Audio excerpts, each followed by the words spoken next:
Evening. I am Dr. Anil Parikh, Medical Director, IPCA. A warm welcome on behalf of IPCA as well as Medical Affairs and Clinical Research Department of IPCA. This is the third in the series of meeting where the European Society of Hypertension comes to India, and this third in the series is promises to be much more academically enriching because we have a galaxy of speakers as well as moderators, and also we have distinguished chairpersons as well as moderator to start to conduct this meeting.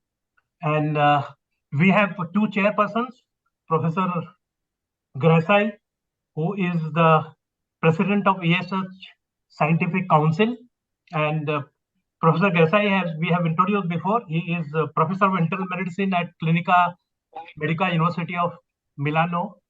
He is director of Clinical Medicine Institute, San Gerardo Hospital, Milan, Italy. He is director of the Postgraduate School of Internal Medicine and PhD course of Public Health, University of Milan. Vice Chairman 2002 to 2004, and then Chairman 2004 to 2010, Working Group of Hypertension and the heart of the European Society of Cardiology.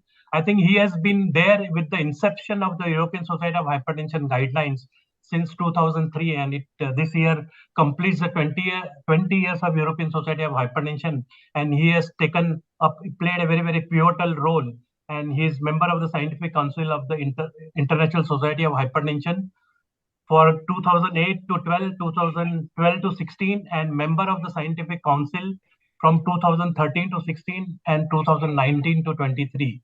So he has been very a pioneering role in the guidelines, and today also he'll be speaking on significance of blood pressure variability.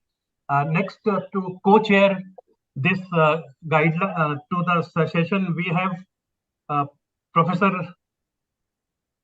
Rabin Chakravarti, who is the Senior Vice Chairman and Head Cardiology Service, Senior Consultant Cardiologist and Electrophysiologist, Medical Group of Super Specialty Hospital, India, and very well-known cardiologist across the country, and member of the Scientific Committee of the TCT USA from 2016 to 2020, and chair of the International Fellow of the course of TCT USA 15, 16, and 17, and course director for the Bangla Interventional Therapeutics from 2011.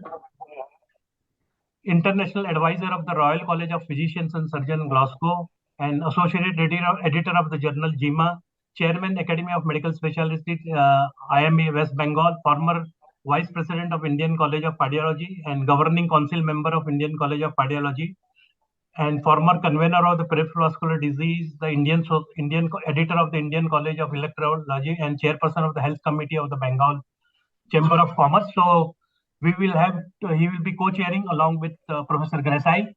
To moderate this session, we have our very own Professor Venkat Ram, and I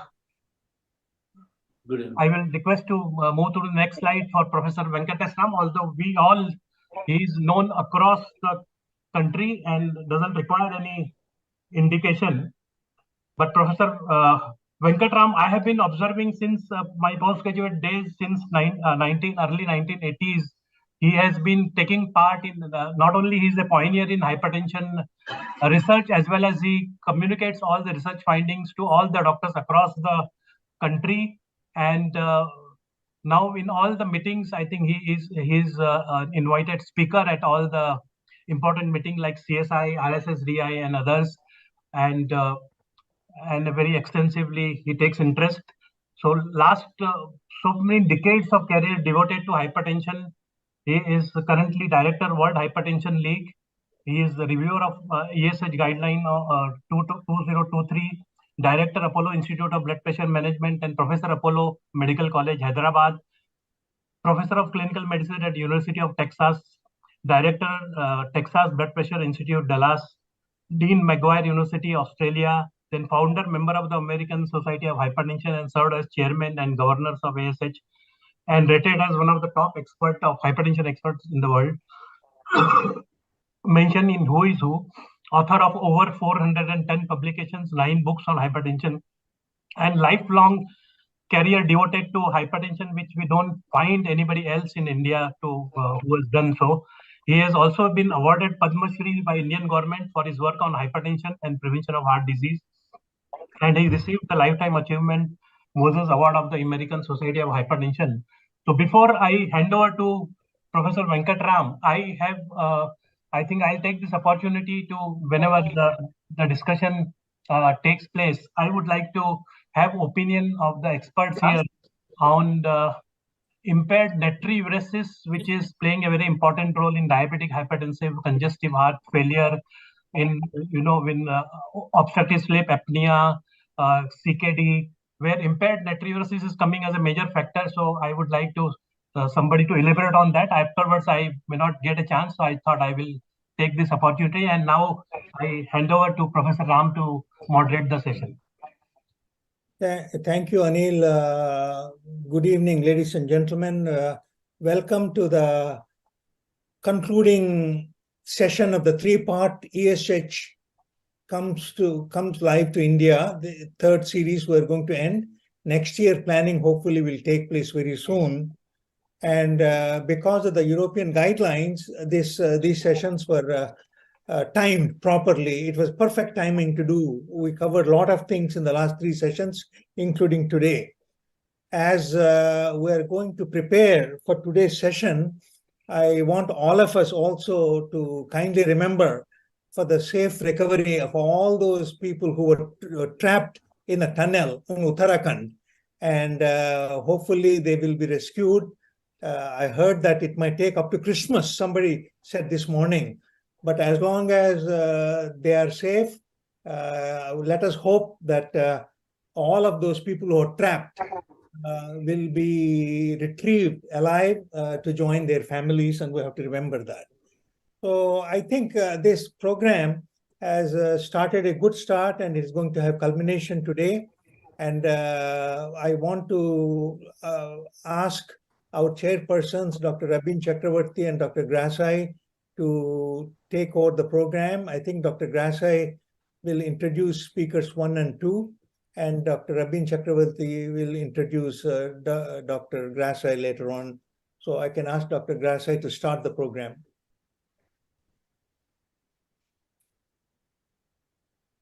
Guido, you want to put the first? Yeah, Dr. Grasai. Yeah.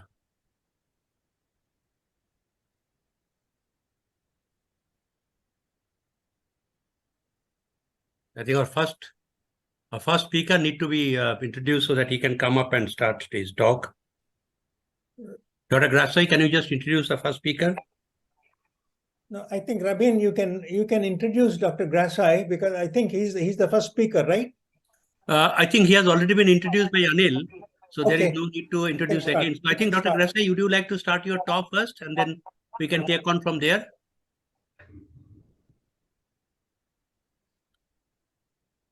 Dr. Grasai, would you like to start your talk so that you can share your slides? Sure.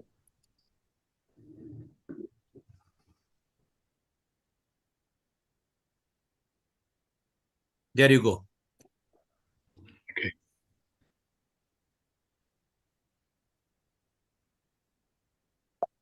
Well, good afternoon, everyone. It's a pleasure to be with you in this last program, last session of the program in conjunction with the European Society of Hypertension. Well, my talk today will be focused on blood pressure variability and clinical significance. I would like to mention initially that a large part of my presentation will be focused on data collected by our group, and particularly by Professor Mancha, who is one of the pioneering investigators in the field of blood pressure variability.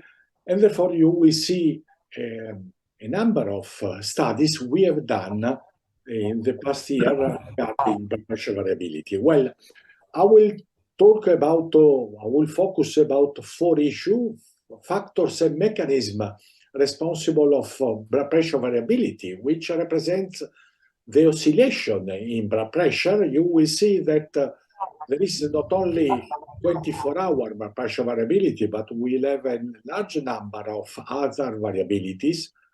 The possible relations with normal, high normal, elevated blood pressure, the prognostic value of blood pressure variability, and you will see that there is growing evidence that blood pressure variability is something which may have importance for the prognosis, long-term prognosis of the patients.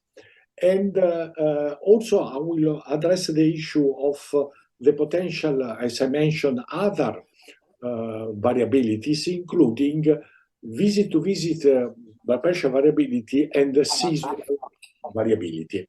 Well, Professor Mancia will, in the next talk, will focus on guidelines, and the most recent guidelines, the European Society of Hypertension guidelines, mention and give space to a number of issues related to blood pressure measurements, but as you can see here in the last line, also to blood pressure variability, recognizing the growing importance of this variable for patient prognosis and in the future, maybe for target of high blood pressure treatment. I mentioned that there are a number of potential mechanisms responsible to blood pressure variability, and these include, obviously, the mechanism involved in blood pressure regulation. You will see this scheme, which is taken from the guidelines document, and you will see that there are a number of humoral, non-humoral, and sympathetic renin-angiotensin system and other humoral factors which may have importance for determining blood pressure control, including obviously environmental factors. I will show you some example of how seasons may affect blood pressure variability, lifestyle factors, and on the background, genetic factors. Well, in a recent document, which has been published last year in the Journal of Hypertension by a working group of European Society of Hypertension, there was a nice classification of blood pressure variability, which was based on temporal frame or reference. This is a slide by Professor Parati, and you will see that we will have at least 5 groups of blood pressure variability data. Within beat blood pressure variability, this is very short blood pressure variability, short-term blood pressure variability, which include a larger number of pulse pressure beats from the heart and therefore blood pressure values. Then short-term blood pressure variability, which will be something I will refer in my next slide, and this will cover the 24-hour period with data every 15 or 30 minutes according to the daytime or nighttime data. Then there are 2 other important data about blood pressure variability. The day-by-day blood pressure variability within 1 week period, and the long-term blood pressure variability on which a number of data has been collected. There was some discrepancy between data, but nevertheless, there is evidence that also long-term blood pressure variability may have importance for determining prognostic picture of the patients. You also see in this slide that we have a different possibility according to the difference between blood pressure variability for determining this variable. The most important one that we refer will be ambulatory blood pressure monitoring about the 24-hour period, but there are also, I have no time to discuss, other possibility for checking 24-hour or long-term blood pressure variability. This was a quite famous slide related again by Professor Mancia studies, initial studies with intra-arterial monitoring in patients, and you can see here that there is a nice recording of blood pressure during the 24-hour with some blood pressure reduction, particularly during nighttime. There is obviously increase in blood pressure according to the different type of daytime activities of the subjects.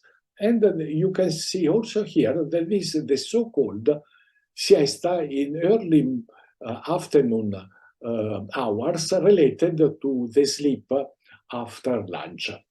But what this slide shows you is the extreme changes in blood pressure, minute, bit to bit, but also during the 24-hour, and this represents these changes, the so-called blood pressure variability data, and these are the data published about exactly 40 years ago in circulation research, looking at the relationship between blood pressure variability to mean blood pressure values. You can see here the group of patients with average 24-hour blood pressure variability during day and night, and these in red are the reference, the related values for standard deviation, therefore meaning blood pressure variability. But the main message coming from this slide, again suggesting greater oscillation not only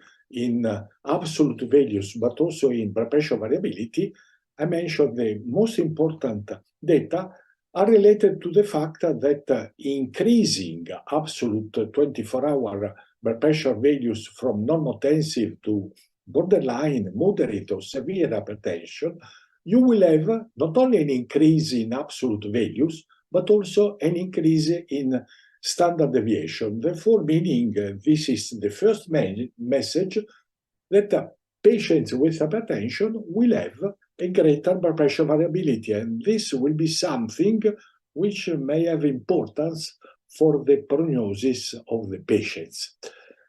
I mentioned that we have, in one of the initial slide, we have a number of factors which may be involved in blood pressure variability. There are many of them. I will show you some data about the reflex sympathetic component of this mechanism. These are data on baroreflex sensitivity and blood pressure variability, looking at 24 hours again time, and you will see that there is some correspondence, typically a mirror, of changes in blood pressure variability and increase or reduction in baroreflex sensitivity. Therefore, if you have a greater baroreflex sensitivity during the 24-hour, this time you will have less blood pressure variability, meaning therefore that baroreceptors are protective against changes in blood pressure during, for example, the 24-hour. And this corresponds to another data taken in experimental animals, showing that if you perform in cat cyno-aortic denervation, you will have marked oscillation in blood pressure, which was not seen in the intact cat. Therefore, meaning that, as I mentioned, arterial and in part cardiopulmonary receptors may have importance for fixing blood pressure to a given level and therefore minimizing possibly blood pressure variability. There is also, I mentioned, closer relationship between blood pressure variability and sympathetic function. These are data taken in hypertensive patients, deeper and non-deeper, but the message is that when we look to blood pressure variability, we should also take into account heart rate variability, because the two phenomena may have similar or even in some cases opposite way of acting, and also because heart rate may represent a marker of sympathetic function. There are some studies showing that, for example, if you have, for example, greater patients with greater daytime systolic blood pressure variability, you will have greater sympathetic index of sympathetic activity. These are data from microneurography in the peroneal nerve, and you see that the group of patients with greater blood pressure variability have also greater sympathetic function. Therefore, meaning that in some way, sympathetic activation may favor on time the increase in changes and oscillation in blood pressure during the 24-hour. These are data not yet published by our group, showing an inverse relationship in a group of patients between sympathetic function, again evaluated by microneurography, and standard deviation of systolic, particular, but in part also diastolic, blood pressure variability during night. Therefore, meaning that also in this case, we can have some influence of sympathetic function in determining particularly nighttime changes in blood pressure variability. I mentioned that we have two groups of greater categories of blood pressure variability, short term, and you will see on the left the number and the evaluation of different blood pressure variability, and then long-term variability, which include also visit-to-visit blood pressure variability. Well, why the evidence is in favor of importance, clinical significance of blood pressure variability in hypertension? Well, because we have evidence that these are data again by Professor Mancia Group in Milan and Gianfranco Parati, showing that if you divide the data on 24-hour blood pressure in a group of patients according to 24-hour mean arterial pressure quintiles, obviously increasing the quintiles, you will have increasing in mean arterial pressure, but you see also on the right that this is associated with an increase in target organ damage evaluated not only by echocardiography, but also, I will show you later, by the assessment, for example, of carotid thickness, arterial thickness. But you see also that a component of the increased severity of TOD may be due also to the increased blood pressure variability. Therefore, meaning that for target organ damage pathogenesis, not only absolute values, but also oscillation in blood pressure may be important. These are data on a group of patients showing that on the, again, 24-hour mean arterial pressure, mean arterial pressure variability, and left ventricular mass index, again, stressing the importance of absolute and oscillation in blood pressure for determining this alteration. And finally, carotid intima thickness may be related in some part, as you can see here, the progressive increase in carotid intima thickness going to different quintiles of blood pressure, but also standard deviation, particularly of systolic blood pressure. Therefore, again, stressing the importance of blood pressure variability for determining and favoring development of target organ damage. But I think that the best evidence coming for the importance of, for example, blood pressure variability as expression of day-night diastolic blood pressure difference and residual blood pressure variability, you can see in this slide, comes from the paper from the Pamela studies, showing that there is an important role of, for example, of non-dippers for the day-night blood pressure difference in blood pressure variability, but also cardiovascular mortality. Therefore, meaning that if you have greater blood pressure variability or greater day-night difference in blood pressure will have more risk for cardiovascular events. And this means that, again, not only absolute values of blood pressure are important, but also their oscillation, in this case, throughout the 24-hour. And the prediction of cardiovascular and all-cause death is quite clear, not only for, as I mentioned, for different markers of blood pressure variability, including the day-night difference that I mentioned before.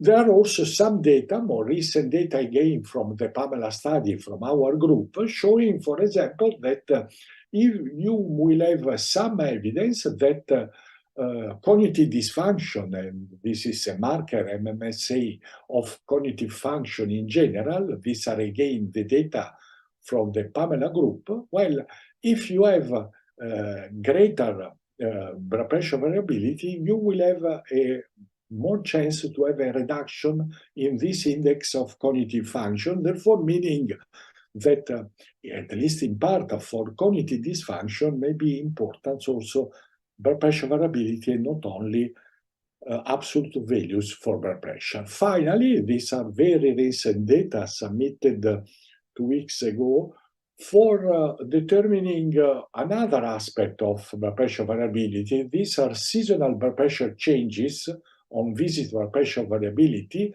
and related cardiovascular outcome. This was the title of the paper, which analyzed data taken from different large-scale studies. But I would like to mention this slide for showing you that during the 12 months of the year, you will have profound changes in systolic and diastolic blood pressure as expected, concomitantly with heart rate changes. And this means another aspect of blood pressure variability, it is to say seasonal blood pressure changes. And from the same study, we have evidence that greater changes in visit-to-visit variability, this was another parameter that was taken into account in this study, was really associated with greater cardiovascular risk of cardiovascular outcome. Therefore, meaning that also seasonal blood pressure changes and visit-to-visit variability may be important for determining cardiovascular risk. And finally, these are data by Professor Rothwell, a co-worker in England, showing that, for example, in one Ascot study, there was some evidence that blood pressure variability may be important, particularly for determining greater blood pressure variability, greater risk of stroke. Finally, there are, again from our group, evidence that also during visit, the changes in blood pressure may be important, but also the changes in blood pressure variability associated with poor or good blood pressure control may be important for determining the potential cardiovascular risk of the patients, meaning therefore also indirectly that also treatment may have importance for determining oscillation in blood pressure variability, obviously, and cardiovascular risk. Finally, this will be my last slide, which is taken by a very recent editorial published in Hypertension, looking at what I tried to communicate with you this afternoon, meaning the importance of ambulatory blood pressure, but also home blood pressure, which are complementary for determining blood pressure variability, the influencing factors, which I mentioned, particularly I focused on sleep, but also there is also potential other factors. One of them particularly important will be exercise and physical activity. And obviously the influential factors, which will be age. Increasing age may increase blood pressure variability. Drug adherence, but this is something that we need further studies to determining the precise impact of antihypertensive drugs on blood pressure variability, and finally sympathetic tone. Altogether, the message will be that if we have patients with hypertension, you should take a look also to blood pressure variability, because this may be important for determining cardiovascular risk. Thank you for your attention. Thank you, Dr. Grasso. That was a wonderful, kind of a very short, brief, and to the point presentation. And I'm sure that you belong to the team of the scientists, researchers, and doctors who are primarily involved in creating guidelines for the physicians globally. And we will have a lot of questions, but I think it may be a good idea to take these questions afterwards, after all the speakers have finished their talk. So at this point, may I request Professor Joseph Mancia to talk to us about the threshold and target of treatment of hypertension, particularly in the context of the new guideline of European Society of Hypertension. Professor Mancia, please. Thank you.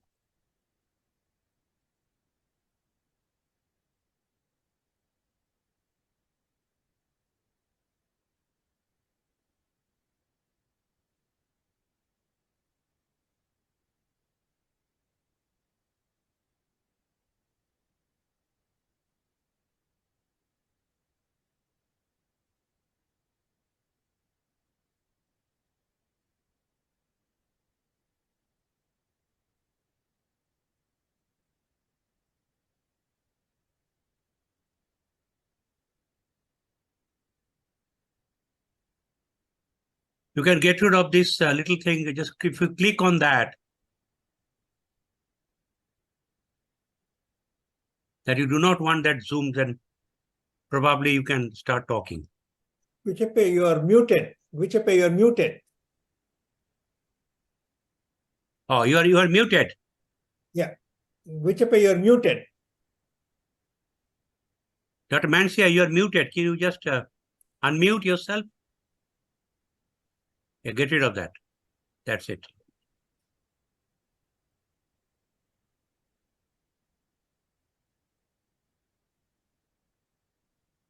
Can you hear me now? Yeah. Yes. Yes. Okay. Go ahead. Okay, good. Go ahead. Okay. Thank you very much for the invitation. It's a pleasure for me to share with you two important issues concerning the recent guidelines of the European Society of Hypertension. That is, at which blood pressure level shall we start blood pressure lowering treatment with antihypertensive drugs? And the second is how low we should go with blood pressure during antihypertensive treatment. But first, before going directly to these 2 points, let me briefly mention another issue strictly connected with these points. That is, which blood pressure shall we use to define threshold and target blood pressure for treatment? Because we do have several options due to very intense research performed on different types of blood pressure measurements in the last 20, 30 years. Guidelines are very clear on this aspect. It is the most important blood pressure and the one we should be taken into consideration for defining threshold and target blood pressure is the standard office blood pressure measurement. And there is a very simple reason for this. That is that almost anything we know about blood pressure, that is connection with cardiovascular risk, threshold for treatment, target for treatment, the blood pressure which has been employed is office blood pressure. So our data and the best evidence we have is associated with use of office blood pressure. And this, as you can see, is very clearly mentioned in one of the recommendations of the guidelines with the maximal level of evidence. And instructions are given on how to measure blood pressure, emphasizing the fact that measuring blood pressure accurately by protocol and standardized conditions is absolutely critical for the diagnosis of hypertension and for defining whether the treatment is successful or not. But what can we do with the other blood pressures, and particularly with home and ambulatory blood pressure, which are very popular in medical practice and largely used? Well, guidelines emphasize that, unfortunately, home and ambulatory blood pressure had never been used in outcome-based randomized trials. So we do not know directly which are the threshold values for treatment and which are the target values for treatment. Nevertheless, we cannot deny that these two pressures offer a lot of important information. Think, for example, of the ability to detect and define hypertension phenotypes, nighttime, masked hypertension, white coat hypertension, with cardiovascular risk different from the general hypertensive population. So for this reason, what the European guidelines do is to recommend to collect information from out-of-office blood pressure anytime this is feasible for the doctor and the patient. And they do give an idea of what is the blood pressure relationship between office blood pressure and out-of-office blood pressure. And this is a table which is taken by previous guidelines, by the US guidelines in 2017 and the previous European guidelines in 2018. Office blood pressure of 140 over 90 millimeter of mercury correspond to a 24-hour blood pressure of 130 over 80 millimeter of mercury, or a home blood pressure of 135 over 85 millimeter of mercury. This is something which gives an idea of what could be the related values between office blood pressure and out-of-office blood pressure. But the guidelines also mention a word of caution about this, because the values you've seen before, that is, those values, have not been directly obtained by correlating out-of-office blood pressure with events, but they just reflect the correspondence in studies between out-of-office and office blood pressure. The primary data come from office, not from out-of-office blood pressure. And secondly, there is a limited correlation between office and out-of-office blood pressure, both ambulatory and home blood pressure. The correlation coefficients range from 0.4 to 0.6, which means that out-of-office blood pressure accounts for a limited portion of office blood pressure and vice versa. So data from individual patients concerning the difference between office and out-of-office blood pressure can be quite different from those reflected by average values. Let me now come to target blood pressure. Which are then the threshold blood pressure values for treatment? Well, first of all, let me make one point which is important here. And this is that as far as non-pharmacological measures to lower blood pressure, we do not have any threshold. Anytime lifestyle is not correct, physicians should try to correct the wrong aspect of the lifetime, no matter which is the blood pressure of the patient. Because a correction reduces cardiovascular risk, is associated with a modest blood pressure reduction, and reduces the risk of developing hypertension in the future. So we're not talking about threshold blood pressure values for non-pharmacological treatment. Any patient with the wrong lifestyle is entitled to have at least an attempt to correct it by the patient, by the doctor. This is not true for drug treatment. And here, the guidelines remembered the old sentence by a very famous epidemiologist, Professor Jeffrey Rose, in 1971, who defined hypertension as the blood pressure level above which detection and treatment does more good than harm. In other words, the threshold for drug treatment in hypertension is the entry blood pressure value in trials which have shown a protective effect of antihypertensive treatment. And these values are a value equal or above 140 millimeter of mercury systolic or equal or above 90 millimeter of mercury diastolic. Above these values, up to very severe hypertension, doctors should, of course, initiate lifestyle interventions, but concomitantly also start antihypertensive drug treatment. With one possible exception, that is grade 1 hypertension with very low blood pressure elevation above 140 over 90 millimeter of mercury, less than 150 over 95 millimeter of mercury, and the low cardiovascular risk. Well, under this circumstance, a physician may try to lower blood pressure only by non-pharmacological treatment. But if after 3 months blood pressure is not controlled, guidelines recommend to add antihypertensive drugs. What is the target blood pressure for treatment? The optimal target, the one which maximizes patient's protection. Well, here we still rely on two major meta-analyses published several years ago, which compared what happens to cardiovascular events and mortality when blood pressure is reduced by treatment below 130 millimeter of mercury or 80 millimeter of mercury diastolic compared to remaining above 130 millimeter of mercury or 80 millimeter of mercury diastolic. Very large meta-analysis. And as you can see, going below 130 over 80 millimeter of mercury is associated with reduction of cardiovascular events, virtually all hypertension-related cardiovascular events.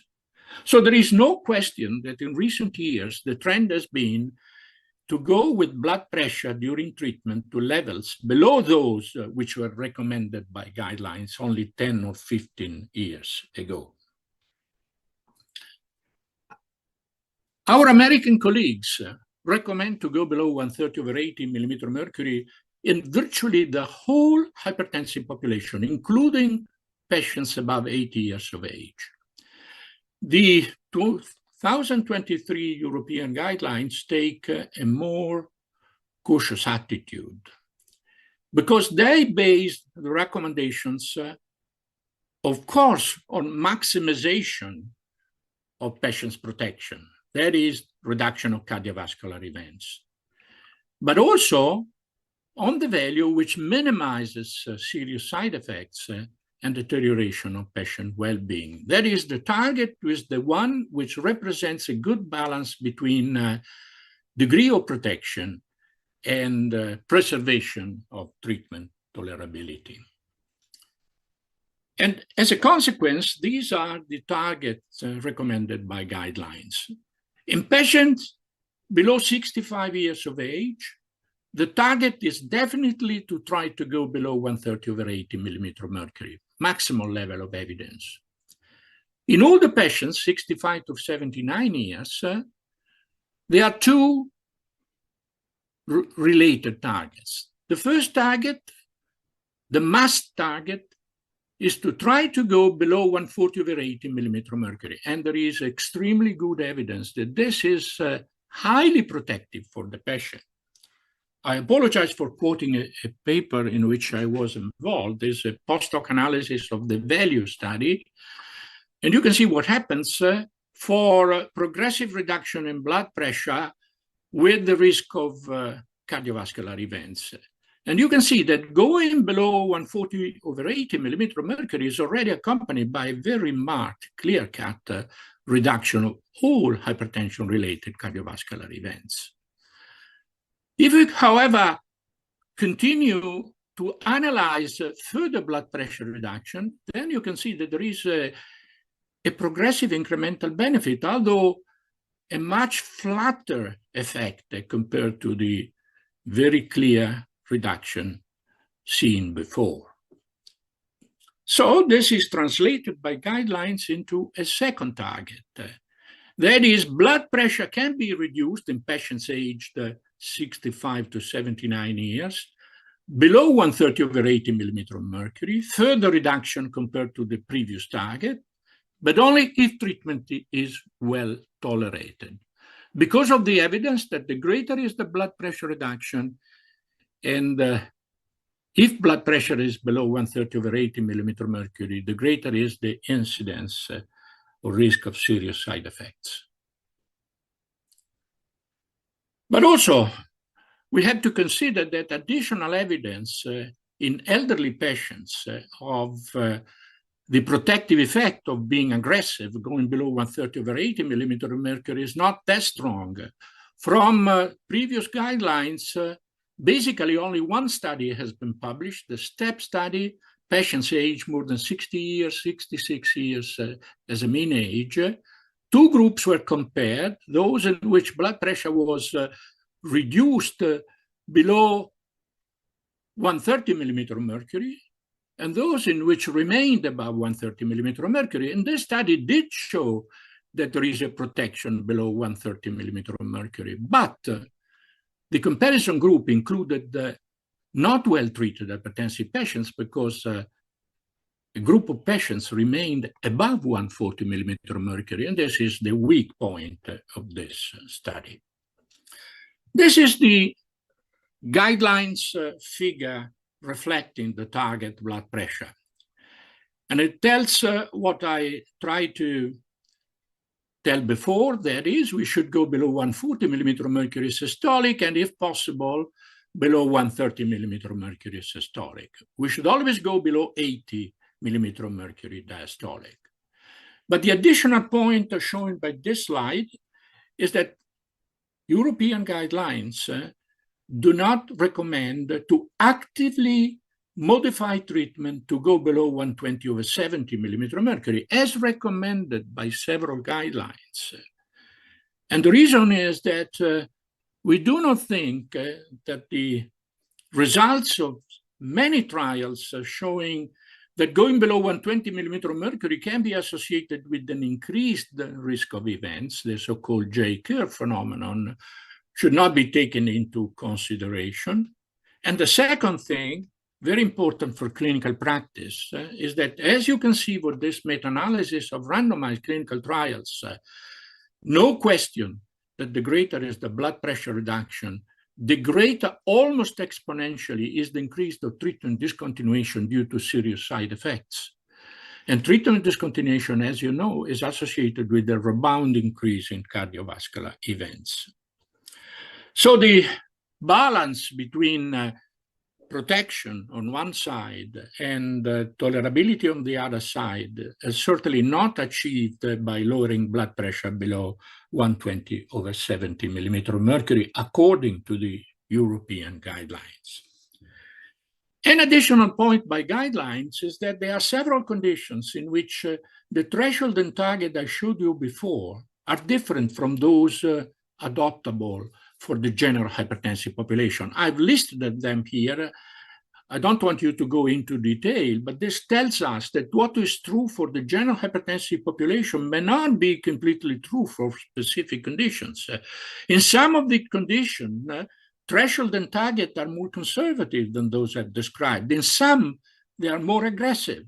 And there are conditions in which criteria for defining threshold and target are different, for example, in children and adolescents, or criteria are definitely more conservative, such as, for example, in pregnancy. And this makes the issue of threshold and target blood pressure a rather complicated issue. Let me just give you two examples. One is patients with a history of a cardiovascular event, mainly a myocardial infarction. This is a meta-analysis of randomized clinical trials showing that in patients with a high normal blood pressure, that is, with a blood pressure below 140 millimeter mercury systolic, but above 130 millimeter mercury, a blood pressure reduction of 7 millimeter mercury on average is associated definitely with cardiovascular protection. So the threshold in this case is more aggressive. It is, we should start antihypertensive drug treatment in the high normal blood pressure range in these patients. And this is an example of less aggressiveness, patients with isolated systolic hypertension aged 65 to 79 years. Here the target is first to try to go below 150 millimeter of mercury and above 140, because there is the evidence. But recent evidence suggests that there can be a benefit also in going below 140 in the 130, 139 millimeter of mercury range. And this tells us, however, that guidelines do not recommend in these patients to go below 130 millimeter of mercury. And one of the reasons is that in these patients, diastolic blood pressure may be already very low, and physicians should consider this point, that is, that going below 130 could lead to maybe an excessive reduction in diastolic blood pressure. This is the related sentences. In the end, and this is my last slide, guidelines consider and recognize that the issue of threshold and target blood pressure, particularly target blood pressure, is indeed very complicated issues, because there cannot be only one threshold and target, but perhaps several threshold and targets, and maybe that future studies with the more refined data in subgroup of patients will make this an even more complicated issue for guidelines recommendation. And maybe you will find interested to read this small section on the challenges associated with the evidence on blood pressure targets, which is included in the guidelines. Thank you very much for your kind attention.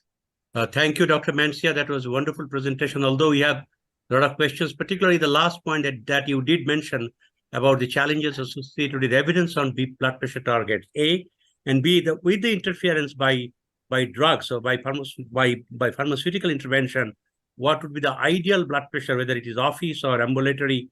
I mean, we need to have enough data in a randomized fashion, which is difficult, but that is what is important. May I request Anil to take over from me and start the proceeding and ask our chairperson, Dr. Gracia, to invite Dr. Jagdish Hiremat. Anil.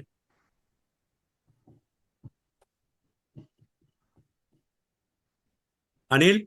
Yeah, Dr. Parekh. I think Dr. Grasai is back. He will introduce Dr. Hiremat, the next speaker. Yes, Okay. it's a pleasure to introduce Dr. Hiremat. Can you hear me? Yes. Dr. Hiremat, who will speak on blood pressure goals for patients with comorbidities, and this is one team which is particularly important because we have a lot of patients with associated clinical condition, and therefore this is something that we need to address in clinical practice. Dr. Hiremat, please.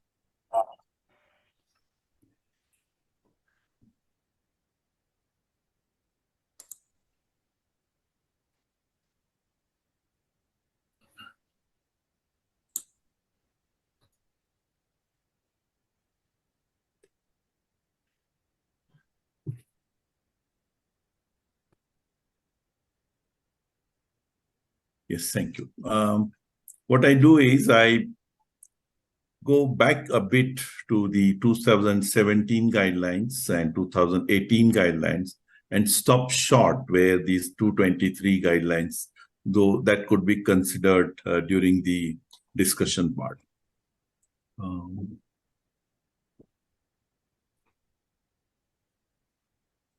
So this is a patient who has diabetes and hypertension.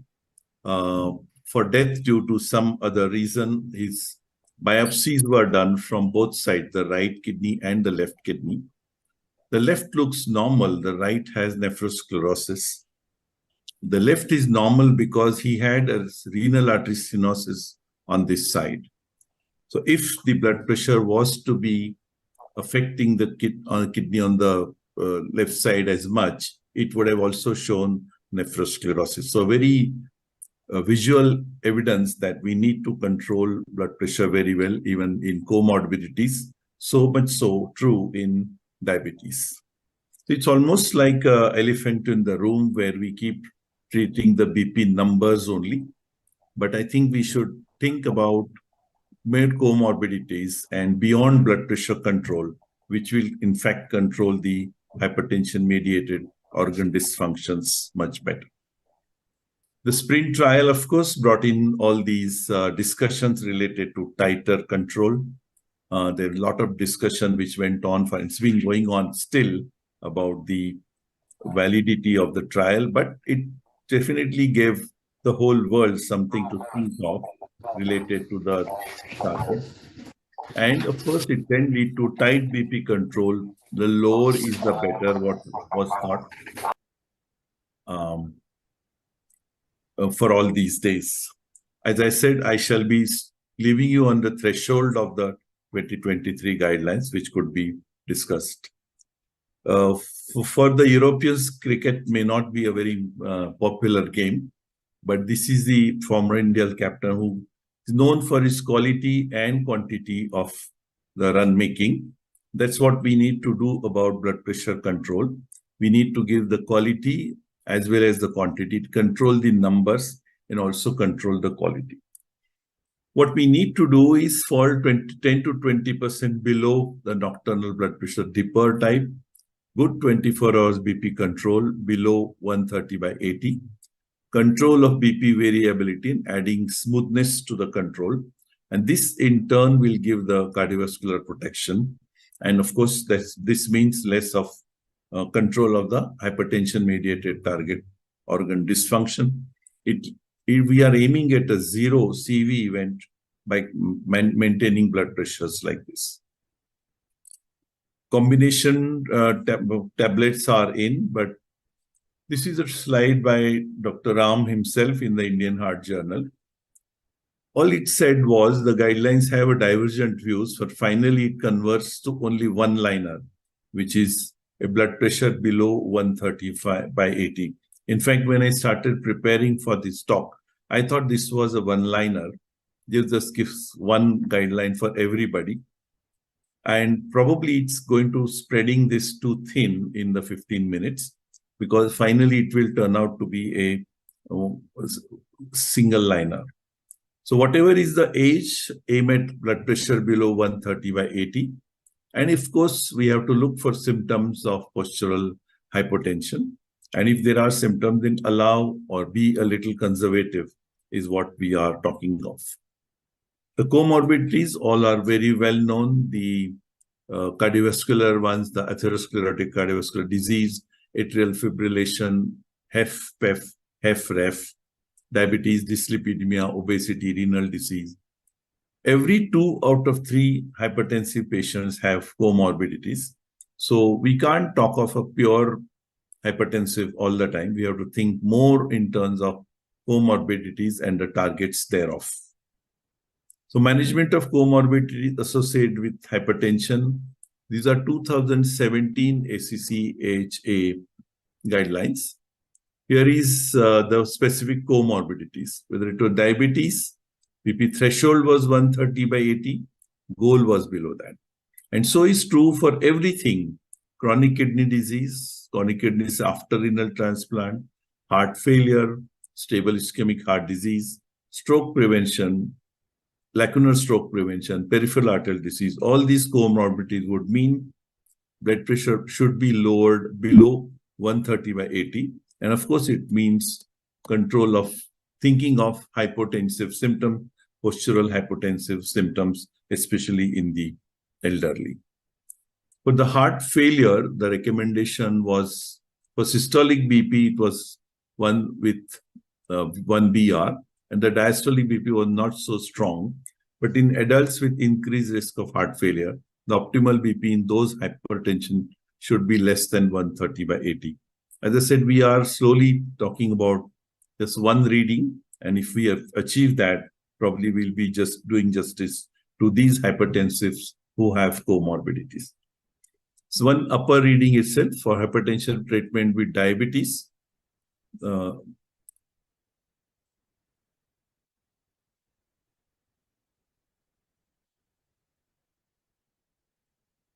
Antihypertensive drug treatment should be initiated at a blood pressure of 130/80 or higher, with a treatment goal of less than 130 by 80. This is a ACCHA 2017 guideline. Then comes the more recent guideline other than 2017 or before 2023 was the ESH guideline 2018. And here we went according to age on this side and the comorbidities on the x-axis. So everywhere the target, everywhere 130 for the at CKD it was 140, and everywhere it said not below 120, not below 120, not below 120, not below 120.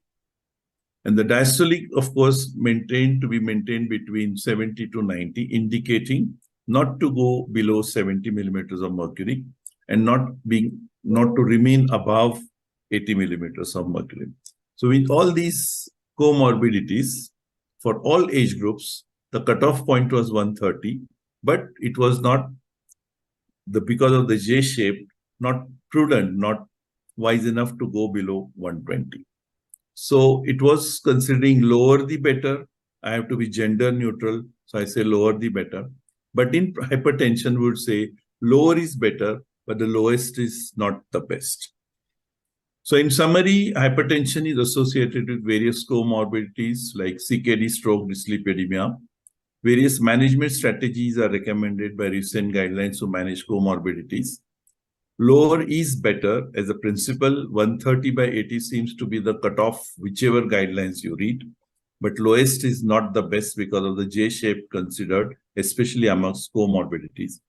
And out of BP monitoring is useful to achieve quality and quantity of blood pressure, but still it is not the gold standard by which we decide the targets.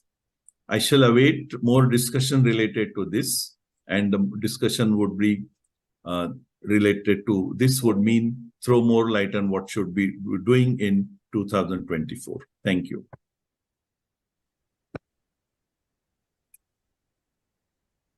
Okay.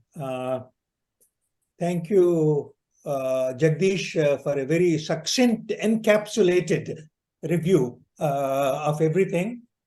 And if I have permission of Rabin and Dr. Grassi, I will introduce the panelists and also the summation talk.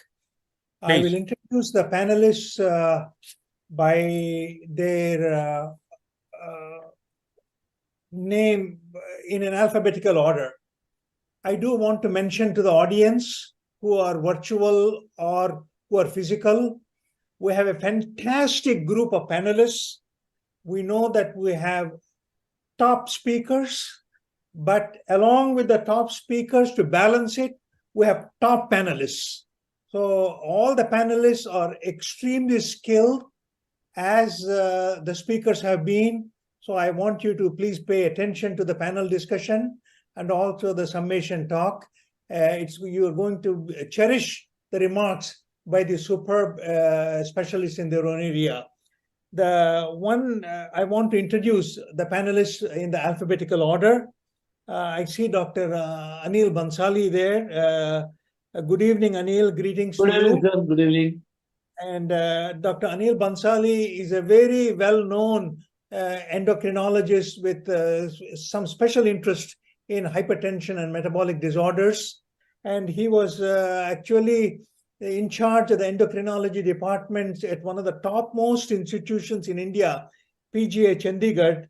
He has a number of publications in endocrinology, hypertension. He is a BC Roy awardee. And importantly, he was also the former president of Endocrine Society of India and Punjab RSSDI. He actually started a very nice series, clinical rounds in endocrinology, which Dr. Sahai from Hyderabad has shown it to me when I was with him. And so Dr. Anil Bansali is an endocrine person, metabolic disorders, academic person, clinician, and headed a major institute in India. Next, thank you, sir. Thank you. Yeah, next will be Dr. Gulati, Sanjeev Gulati. I saw him. Yeah, he's there. Sanjeev Gulati is a executive director and head of the nephrology at Fortis Hospitals in New Delhi. He's the president of Indian Society of Nephrology, and he has got a vast experience both in adult and pediatric nephrology. I haven't seen too many people who do combined adult and pediatric nephrologists, at least in where I was in Hyderabad, where I was in US, pediatric nephrologists, adult nephrologists. Of course, they talk about proteinuria and everything, but to combination of adult and pediatric nephrology is really very good combination. He continues to work in Kasturba Medical College as adjunct professor of nephrology, and he did a lot of work at Sanjay Gandhi Postgraduate Institute in Lucknow, where he established kidney transplantation, and it became a center for kidney transplantation, not only for people who require from India, but also from our neighboring countries. And actually, Sanjay Gandhi Institute has a record of kidney transplants from the region done from Bangladesh, Nepal, etc. And Dr. Gulati has extensive experience in abroad also, McMaster University, Hamilton, UK, Australia, Canada, etc. So he's really a global nephrologist, and he brings a wealth of experience to us. Dr. Muruganathan, people say they don't need introduction, but everybody needs a little bit of introduction. Dr. Muruganathan is a well-known physician with interest in cardiometabolic disorders. He was the president of Association of Physicians from India. He was the president of Hypertension Society of India. He was the leader of the American College of Physicians for India, etc. He is very, very active in clinical teaching, education, etc. And he's one of the most respected people in medical education in India. He also serves as a dean of the College of Physicians for India. So it's a welcome addition. Now, I also want to introduce Dr. Wander, who is going to give a summation talk, and I will tell you why we gave that title to the talk. All these three meetings that we had were, I think, were well done, in my opinion. I am biased. Bias is a very human trait. Nothing wrong to have a bias. It's a good bias is a very good thing. I asked Dr. Wander to give a summum bonum talk on summation of it. Summum bonum, although it's a Latin phrase, it has got origins in Italy. It has got an Italian origin. That means the summation of the highest good from morality. And because all these, we are talking about the highest good from the guidelines, and that's the reason I asked him, I gave the title. Dr. Wander is well known, of course. He's the former president of the Association of Physicians from India, former president of the Hypertension Society of India, and he was a vice president of the Cardiological Society of India, and he was an architect of all the, just that Dr. Manchia has been architect of the European guidelines. Dr. Wander has been architect of the Asian guidelines in India for a long time. And he graduated from Patiala Medical College, and then did MD and DM at PGI, Chandigarh. And then he joined the Hero Medical College, Dayanand Medical College in Ludhiana, where he established the cardiology department. And he rose up the ranks and became a reader in 1994. He became a reader in 1994, but I continue to be his reader even now after so many years. And he has made pivotal contributions to cardiovascular research, etc., published in major journals, both in India and abroad, and a truly holistic physician, a cardiologist with special interest in hypertension. In addition to his responsibility as the head of the cardiology at the Dayanand Medical College, which is also known as Hero Dayanand Medical College Heart Institute. It was only called Dayanand Medical College before, but after Dr. Wander joined, they put the prefix Hero there, which is a very good thing to have. He's chairman of the board of management of Baba Farid University of Medical Sciences. All the states, including Rabi in West Bengal, and then Jagdish in Maharashtra, in Telangana, we call it institute, all the medical colleges come under the State University of Health Sciences, all the medical colleges. But in Punjab, all the medical colleges and dental schools come under Baba Farid University Medical Sciences. They don't call it Punjab University, but it is actually Punjab University Health Sciences. But it is named after Baba Farid. Being from Hyderabad, I follow some of these Urdu literature and Hindi literature. Baba Farid is a mystique and a poet of the 13th century. And what he has written so beautifully in Punjabi has been incorporated in Guru Granth Sahib also. A very highly respected mystique and poet, respected by Punjabis, of different religions, etc. One of the most enduring figures in Indian historical platform. So I'm glad that the university has been named after him, and Dr. Wander is the chairman of the board of management. So what I would like to do now, we are going to have a fantastic panel discussion. I want Dr. Wander to give his comments or summation. I don't know what he is going to talk about. I never spoke to him, but he is going to summarize this, and then we'll have a panel discussion. I see that a lot of questions are there, and we'll try to attend to them. Gurpreet?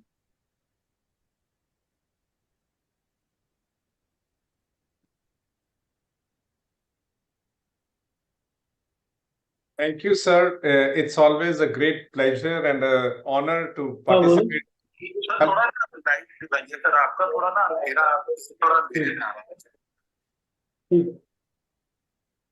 And Dr. Bansali, I think you'll have to put your voice off. Okay.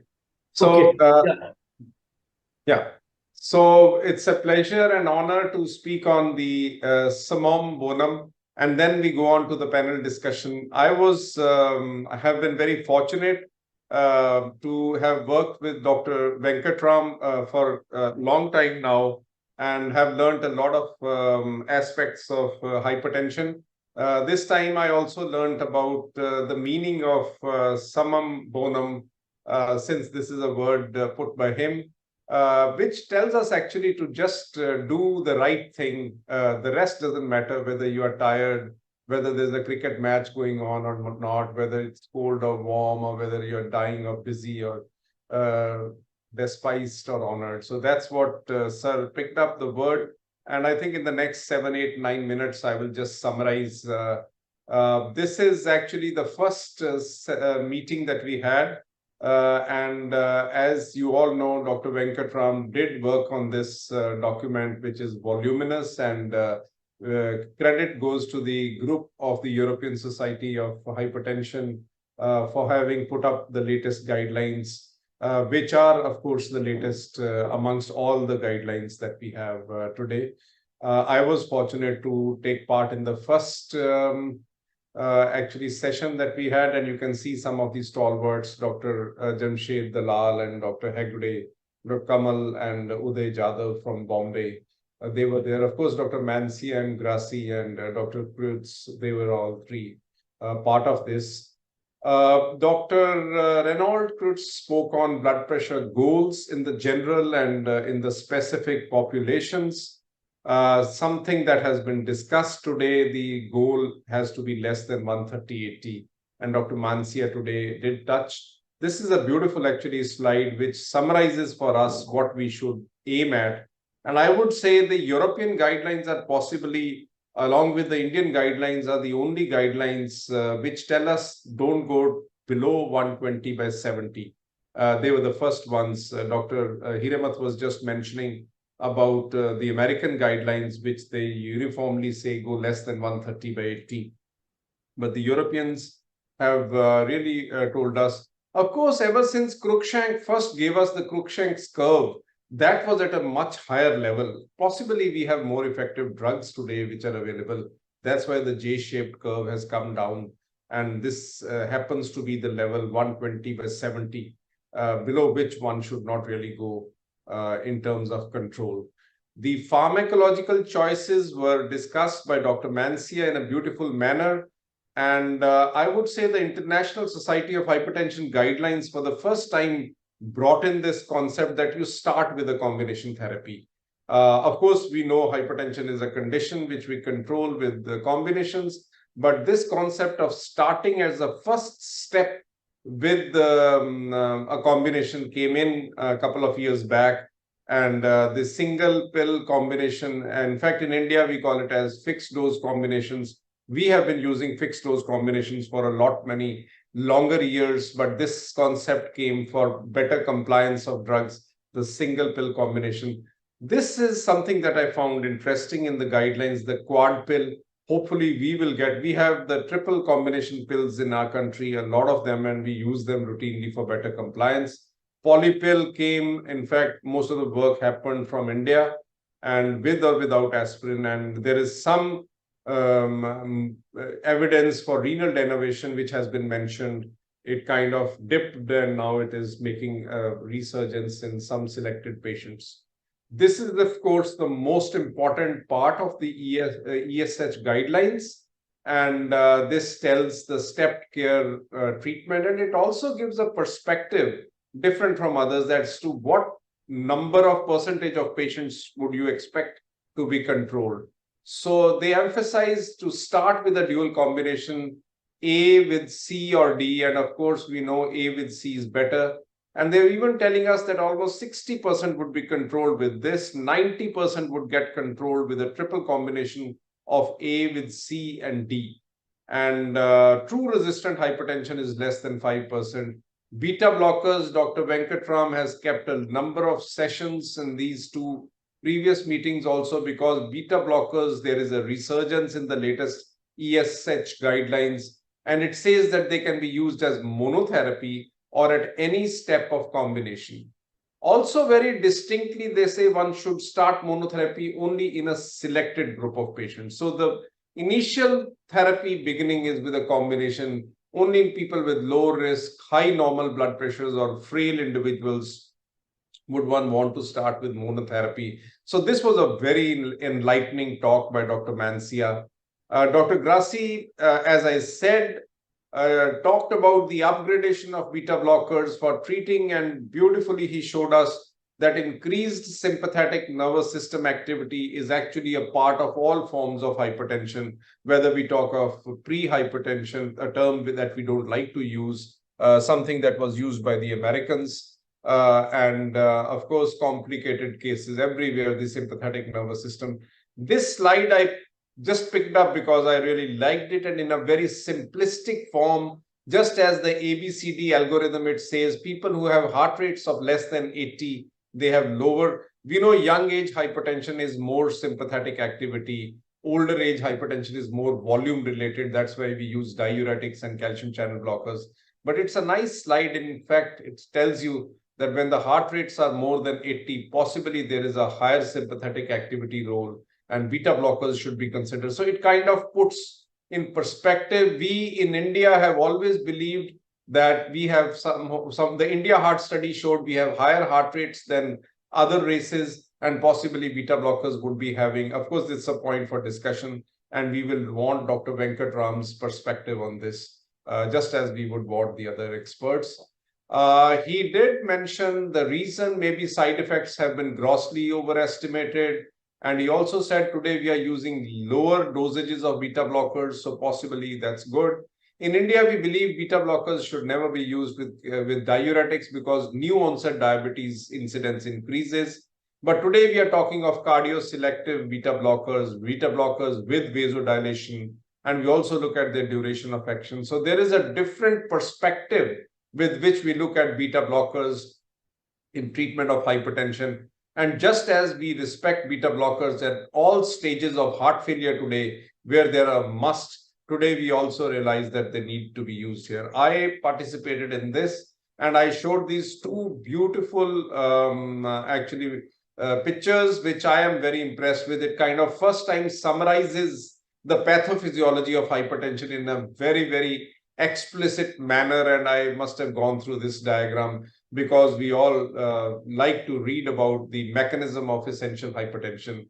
The second one, of course, is very dear to me. We run it in our staff nurses and our doctors rooms because we want blood pressure to be controlled and to be taken correctly. And this does mention about the bare arm, uncrossed legs, sitting with back supported, no talking, all these things which might sound simple to you, but they are very, very important, because just as we talked about blood pressure variability, and we have to take 3 readings actually in the office, and home people have to be told to take 2 readings. So this is a lovely slide.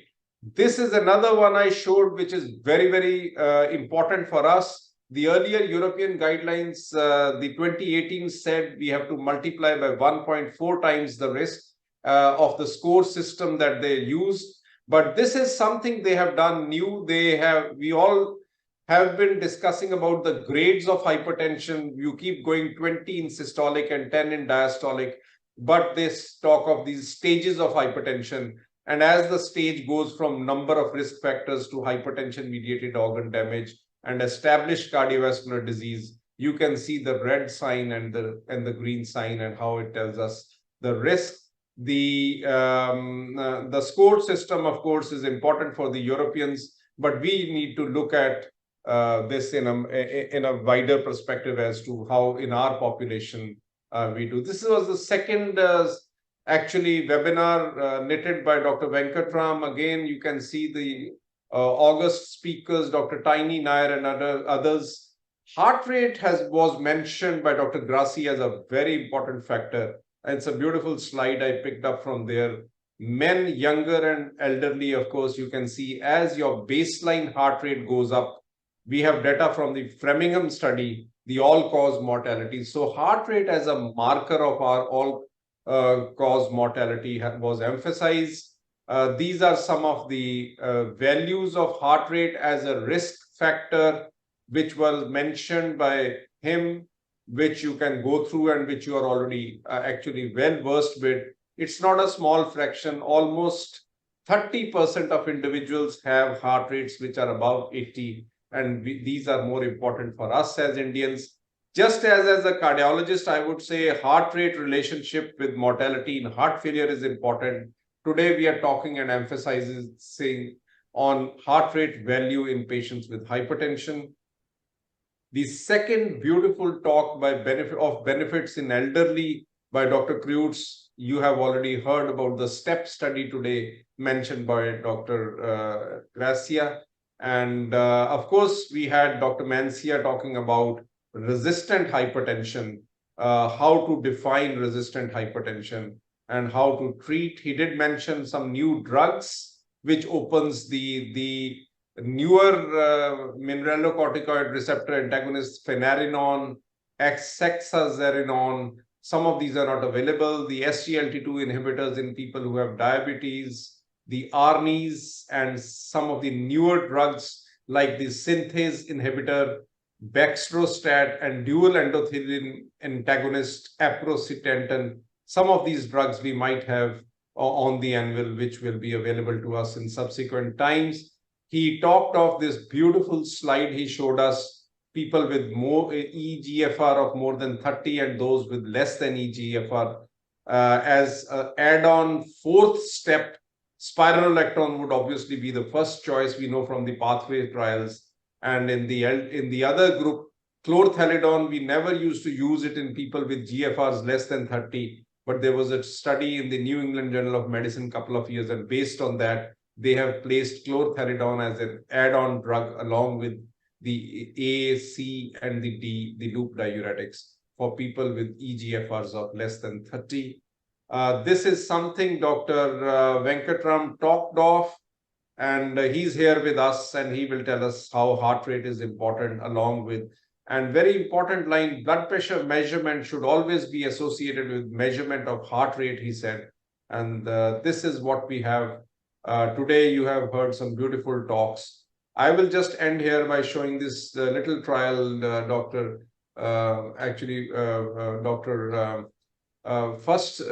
the first talk we heard about seasonal variation of blood pressure. And we did this study, which we published, we called it as the 4-season study. Indian physicians actually routinely upregulate therapy in winters and downregulate therapy in summers because people sweat. And the part of the equator that we are in, we have a lot of variation of blood pressures in winter and summers. So thank you once again, Dr. Venkatram, for having me in these sessions, and look forward to the panel discussion. Okay. Thank you, Gurpreet. Ladies and gentlemen, both on the screen as well as people who are participating, we are coming to the final segment, but the most important segment of the series. And I thank Dr. Grasai in the beginning, but I also want to thank Dr. Rabin Chakrabarti for chairing a man in white. White color reflects purity and sanctity. He always wears white, purity and sanctity, including his shoes. Of course, now his hair also has become white. That's a different story. So now what I would like to do is, I would like our panelists to give comment or critique. Either one, doesn't matter. We'll start with Dr. Anil Bhansali, if you can comment or critique on today's program, and then we'll go to Dr. Gulati and Dr. Muruganathan. Okay, so I think fantastic discussion so far we had, and very clear-cut now guidelines that office blood pressure of more than 140/90 on 2 occasions within a duration of 4 weeks, I think, to initiate non-pharmacological as well as I think pharmacological treatment. Target should be 130/80, but never below by 120/70. And the two things which I'd like to add from diabetic patients with diabetes with hypertension, that one is the diabetes is a state of resistant hypertension. And majority of the diabetics, they do require more than 2 or even more than 3 drugs to control their blood pressure.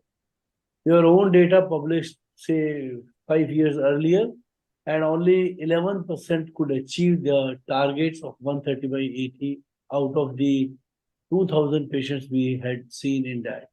So it's really a state of resistant hypertension, and they do require more number of drugs to control the blood pressure.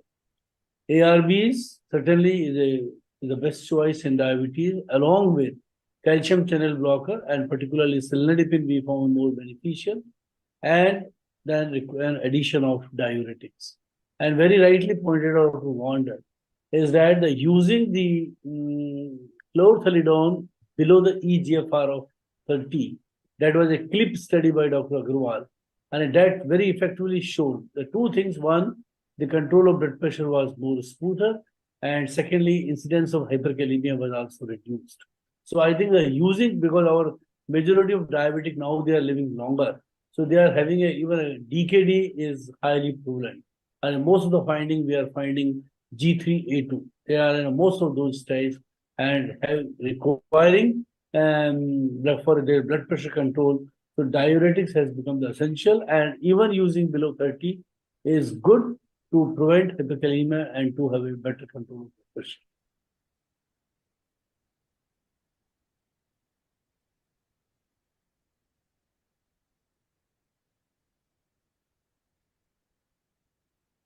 Dr. Venkatram, you have to unmute. Unmute. Okay. I want Dr. Gulati now to comment or critique on today's deliberations. I saw him on the screen earlier. I don't see him now. If not, while Dr. Gulati is joining us, maybe Dr. Muruganathan, can you give your brief comment or critique, and if somebody can get hold of Dr. Gulati in the meantime. Thank you, sir. At the outset, I must thank the organizers and Professor Venkateswaran for giving me the opportunity to participate in this important deliberation. The first speaker spoke about cyanoactive denervation. I didn't understand in what way it will be very helpful. And then he says, when you want to do BP variability in the ambulatory blood pressure, you have to measure 72 times compared to 27 times in the mean BP. So that was one comment. And then the second speaker said about you should start lifestyle modification with 150/95. I see in the European guidelines, lot of places, they say 150/95. I don't know how this figure comes. Normally, we talk about 140, 90. Then here they say even 150, 95, you can stop if there is no risk factor. You can start only pharmacological, non-pharmacological therapy. Of course, the comorbid, Hirmat has spoken, covering all the points.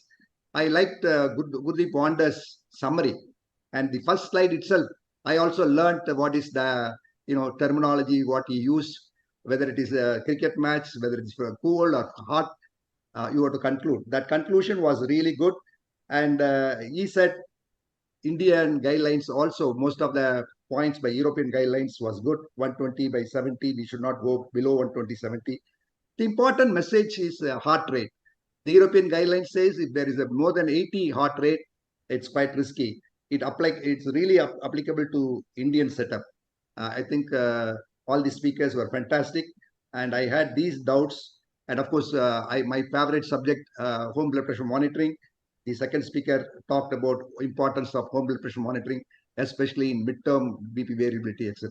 So once again, congratulate all the speakers for the excellent deliberations. Over to you, Venkatram sir. Thank you. And anybody located Dr. Gulati? He was actually, throughout the session, he was there. While he's being located, let's catch up with, there are several questions and we owe our responsibility to the audience. So let's start with Dr. Ramesh Dargad, who is a highly respected doctor. I like him a lot.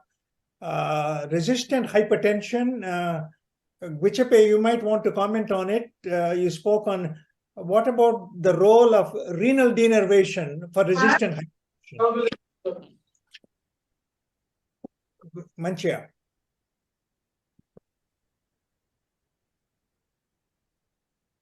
You have to unmute. You have to unmute. Vichape, unmute.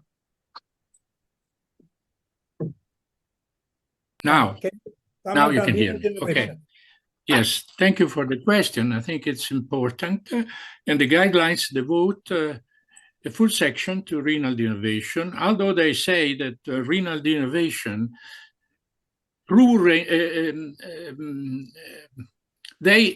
in a way, they say that they changed the previous guidelines about renal denervation. The previous guidelines said that renal denervation should not be used for lowering blood pressure in resistant hypertension. These guidelines, they consider this a possible option. And the reason is that in the last 5 years, there have been several randomized trials showing a reduction of blood pressure with renal denervation.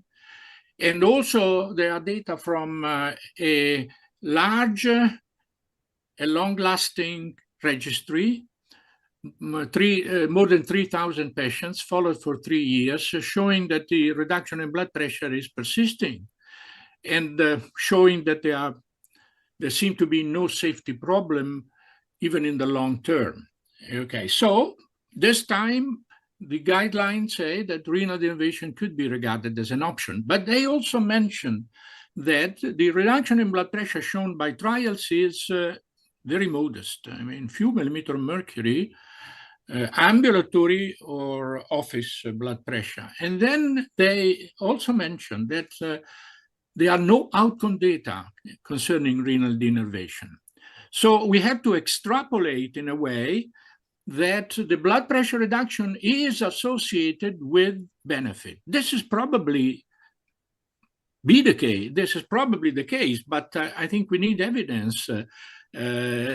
Maybe, I mean, this is a possibility that at this level of risk, because patients with resistant hypertension have a very high risk, part of the risk is irreversible. We do not know. I hope this is not the case, but we do not know. So in conclusion, renal denervation can be used if this is the patient choice, but we still need to concentrate on future evidence. I have one comment, can I make? Yeah. Yeah. Yes. So this Yes, my please. comment is yes, renal denervation, that why it is not so successful and why it has not become so popular, because by the time the renal denervation is planned, the permanent vascular changes happens. So I think that leads to irreversibility, that leads to poor reversibility of hypertension. So that will be the one reason that the renal denervation is. Yeah, I think you are correct, but I mean, the evidence should be mentioned, and the evidence is that this is a measure which can lower blood pressure. But there is a third limitation which is mentioned by guidelines, and this is that you cannot predict which patient will respond. Yeah. There have been a lot of attempts, baseline blood pressure, risk, this factor, the other factor. You can read a lot of papers, but in the end, it is impossible to predict, and this is, of course, a further limitation. Thank you for allowing me to mention that. And in addition to that, we are still unclear that at what point renal denervation has to be taken up. We are not very clear whether in the beginning or halfway through. No. This is clear from the algorithm. You can consider renal denervation in expert centers. This is another thing which is mentioned. If this is the patient choice, only after you have exploited all other means to try to control blood pressure. And I think we will know more about it in the next 3 years, because now more and more countries are approving renal denervation therapy. India about 6 months back, and 3 weeks back, US has approved. So I think now the proof will come in the next 3 years who are going to respond, because there is also a registry. There is one question for Dr. Rabin Chakrabarti. I'm going to read. Rabin, how do you see the applicability of ESH guidelines to India? It was to you, Rabin. I think Dr. Wonder has made a very valid point. He said that the European guideline is not too dissimilar from the way the Indian community physician they practice. Although the polypill therapy is one thing, because the compliance is an important issue amongst Indian patients. So if you divide the pills in a number of pills increase, then it's difficult to comply with that. That is one option that has to be taken. But in general, I think now overall, overall, the Indian doctors, they practice 2-drug therapy to start with. The new guideline of beta blocker introduction is another option, particularly if the heart rate is to the higher side. That has to be translated into the clinical practice. That has not been translated completely. But as of now, our standard practice is to start with 2 drugs. Most of them is either ARBs and calcium channel blocker. And then at a later stage, we introduce other drug, diuretic, of course, and another drug, particularly chlorthalidone is being widely used, more so amongst patients to the in elderly, not elderly above 60 years of age. Only my reservation is that I find a lot of physicians, they write alpha blocker, but we do not have the sort of real evidence that, yes, it's a unique drug. And many doctors I found, especially the family physician, they start right in the beginning, alpha-1 blocker. So that is the kind of thing which probably is not very appropriate in Indian practice. Okay, next is Dr. Jagdish Hiramat. There is a question from Dr. Satish Babu of Guntur. Since chlorthalidone is a long-acting drug and combination therapy is recommended, should it be used in combination, or is there also a role for hydrochlorothiazide as a combination therapy? It's been the ongoing debate for a number of years, actually. Most of the trials and the big trials in the past have been with chlorthalidone. So the evidence base of chlorthalidone is really good. But if you ask me what is the most prescribed hypertensive diuretic across the world, it is still hydrochlorothiazide. There have been some recent papers which say that, I think there's some disturbance, Dr. Bhandari, which show that hydrochlorothiazide may be of equal benefit. Personally, I feel that it's a long-acting one, and after a few weeks, it starts acting as a vasodilator more than diuretic. So I would recommend, if you're already on hydrochlorothiazide, don't unnecessarily change it, but maybe your first prescription in the future, in newer newer prescription should be with the chlorthalidone. I think I can make a comment. Can I? Yeah. Anil, So, let me there are two reasons, in fact, to prefer chlorthalidone as opposed to hydrochlorothiazide. One is the duration of action, which is a long acting, and secondly, the nocturnal dip.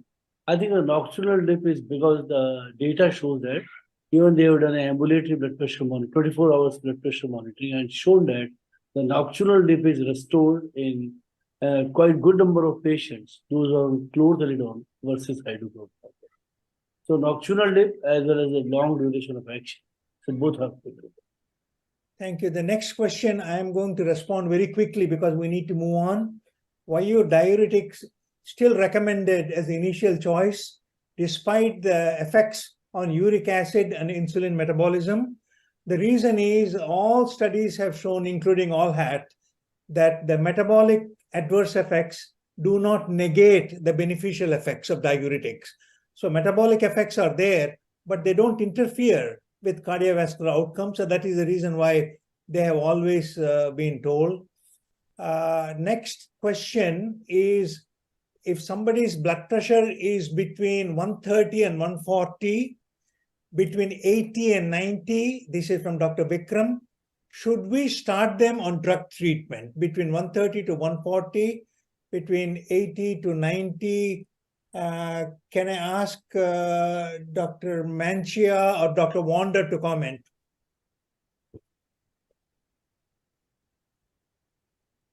Dr. Mans. If you ask me, yes, okay, yes, it's true. We have this sort of no man land in a way, that the threshold for treatment in several guidelines, including the European guidelines, it is placed at 140 over 90 millimeter mercury, threshold for drug treatment. Please, not 150, 95. This is considered as a possible option for temporary non-pharmacological treatment, but the threshold is 140 over 90 millimeter mercury, except in very high-risk patients, in which it could be 130 over 80 millimeter mercury based on meta-analysis of randomized trials. Now, in the United States, the American guidelines, it has been shown by Dr. Wander in a table from these guidelines. It is the threshold is 130 over 80 millimeter mercury in patients who have a cardiovascular risk based on the Framingham score greater than 10% over 10 years. And of course, all the specific conditions he showed in these slides, kidney disease and so forth, they have a risk greater than 10%. So they consider 130 over and 139 millimeter mercury as a possible threshold for treatment in a rather large number of patients, certainly larger than that considered by the European guidelines, which only consider very high-risk patients. Now, I can only tell you what is the rationale behind the guidelines, the European guidelines, is that even in high-risk patients, trials have made use of initial blood pressure equal or above 140 over 90 millimeter mercury, not 130 over 80 millimeter mercury.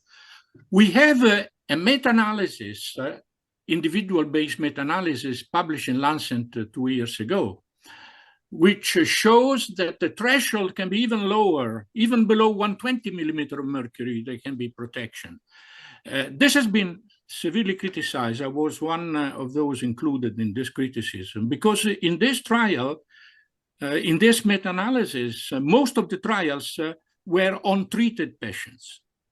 So you cannot decide about what is the threshold for treatment if patients are already treated.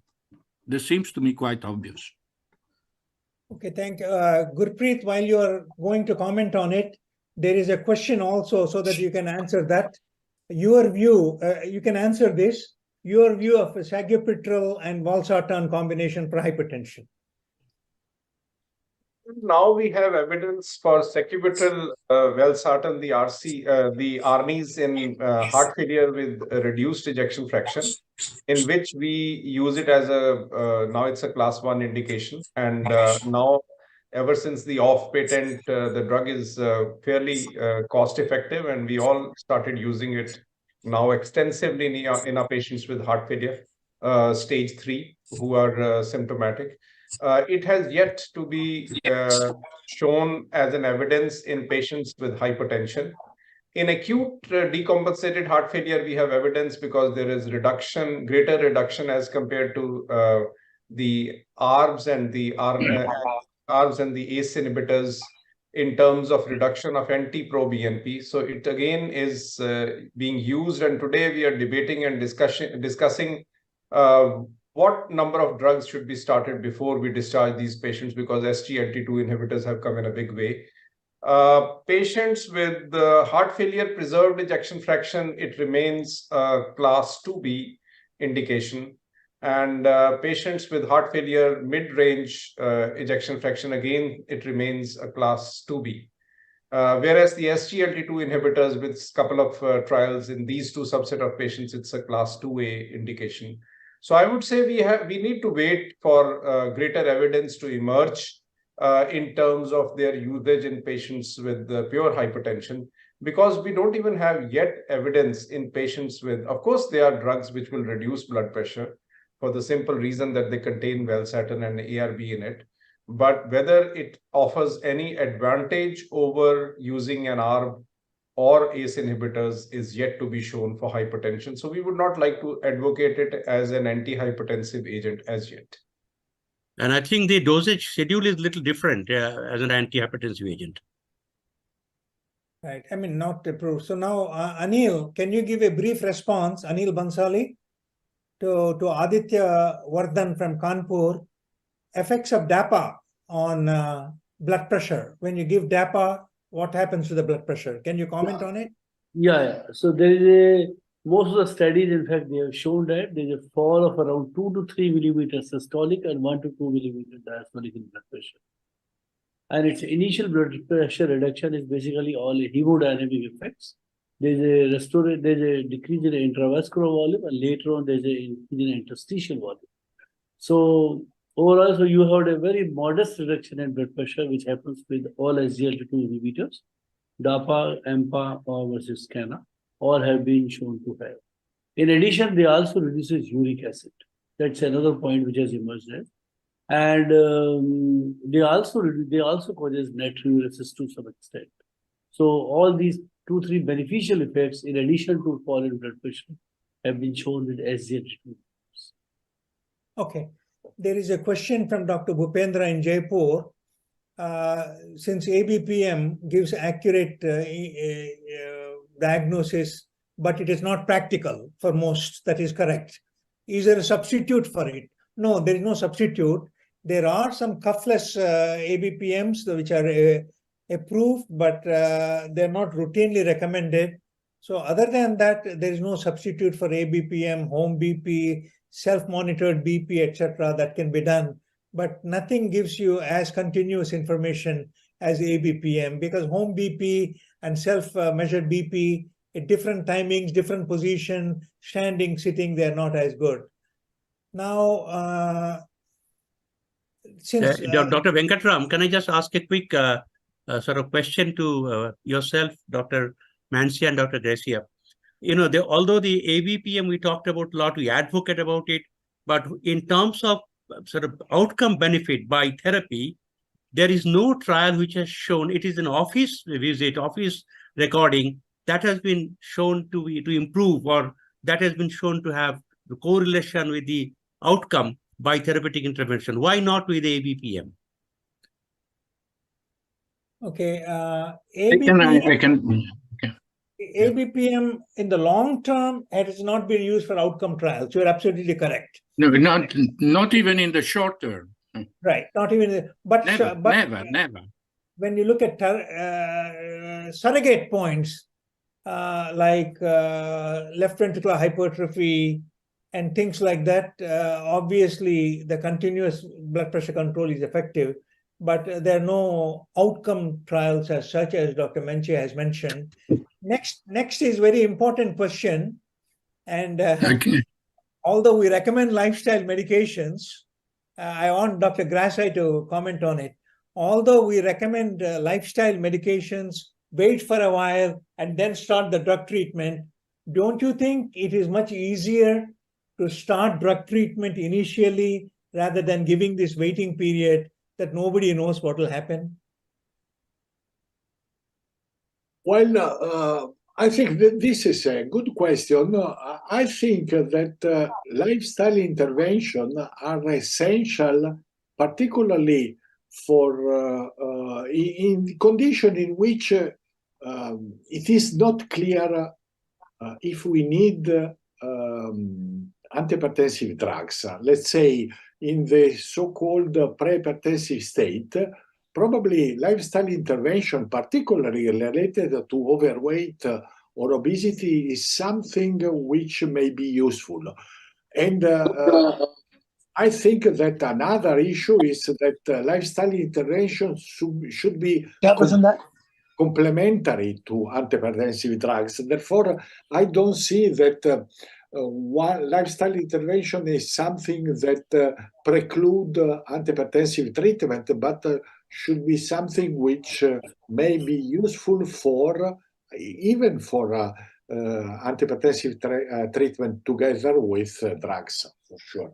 Right. Next is from Dr. Venkata, can I add a comment on the ambulatory blood pressure story? Because this is very important, and there are different opinions.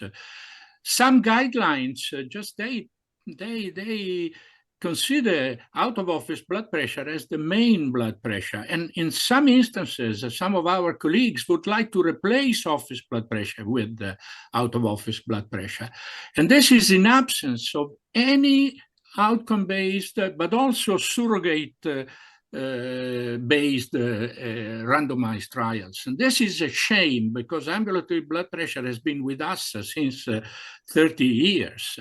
I personally have been, I have participated in several trials and insisted on using ambulatory blood pressure. Always the answer has been, no, it's too complicated. It will have a bad effect on patient compliance and things. It's costly, of course, and things like this.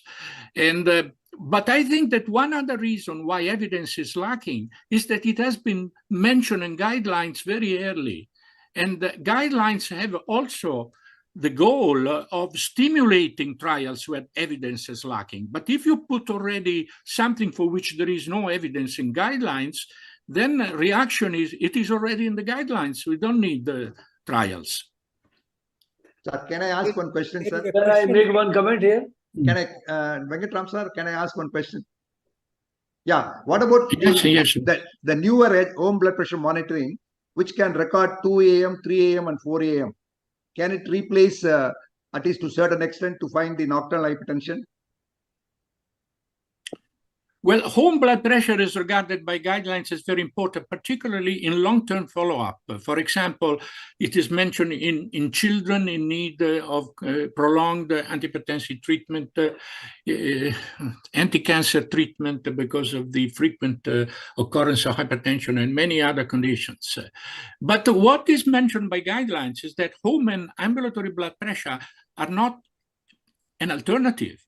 They are complementary because there is 20–25% of the patients in which home is high, ambulatory is low, and vice versa.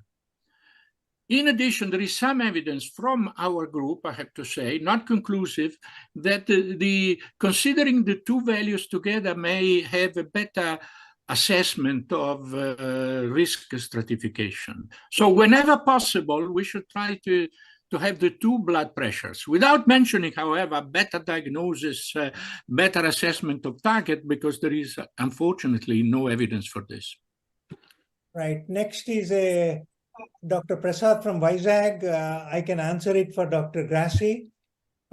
He has already shown that when the blood pressure variability is decreased, the magnitude of variability is decreased, there were positive outcomes in the Pamela study as well as in the ASCOT study.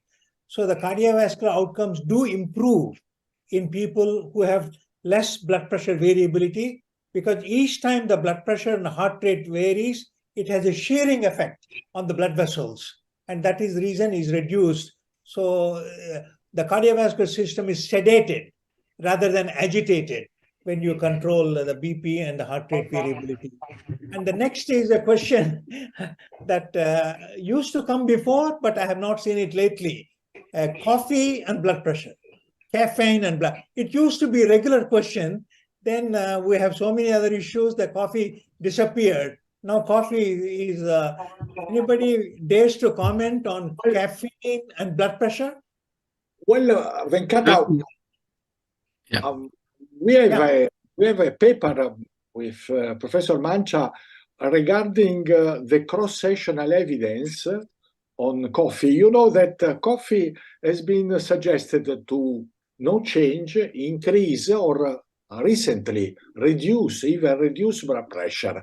Well, in this cross-sectional study by Pamela study, we did not find any substantial change, particularly for not only for office, but also for 24-hour and home blood pressure.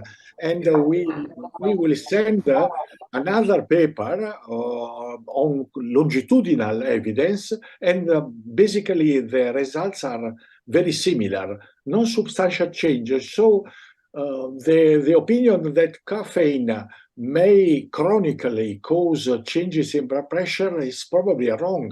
Maybe in the acute phase, caffeine may increase blood pressure and heart rate.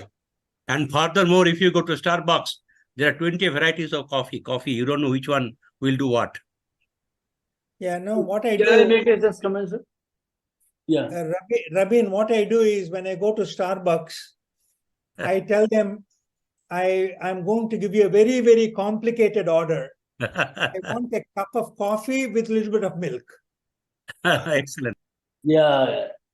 Sir, acute effects. I think acutely, yes, acute effects, there is a rise in blood pressure.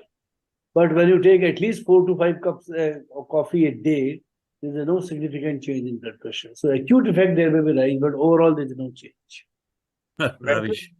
Next is a question. Venkat sir, maybe you should go to the Rage Coffee. I believe Virat Kohli has invested hugely into that, sir. The new coffee chain of India. Okay. Sir, why you promote Starbucks? In South India, the coffee is the best, especially in Coimbatore. So if somebody tastes our coffee, they will not go to Starbucks. Okay. Next is a question from Dr. Rajan Paul. I will answer it, but anybody can. Who should be screened for cardiorenal metabolic disorders when you see a patient with hypertension?